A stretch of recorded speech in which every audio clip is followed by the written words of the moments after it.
right hand side, so the transmission fluid temperature. And we're at about 126. That's not bad for now. So let's go ahead and get out of here.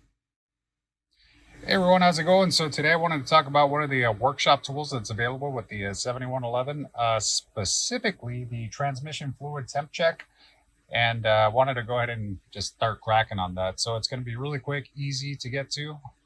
This is the sort of thing you might want to check when you're first kind of doing your diagnosis problem or diagnosis process. There might be an issue with the temperature, it might be out of spec, the unit itself might be messed up. Again, it's just going to give you a really nice starting point. It's going to give you information to help you hopefully figure out what the issue is. So let's go ahead and get moving with that. So workshop tools.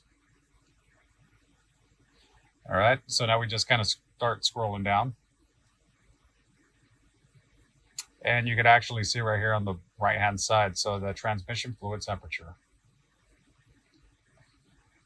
So it's pulling up my information, and we're at about 126. It is a little bit low right now, but I just turned the car on. It's already starting to idle.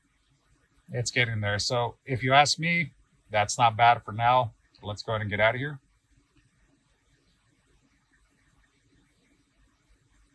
Cool. And that's pretty much all there is to it. Just wanted to show you guys how quick, how easy, how effective this thing can be. And just let me know if there's something else you guys might want to check out down the line. We'll go ahead and get it recorded and uploaded and ready for you guys. Thanks a lot.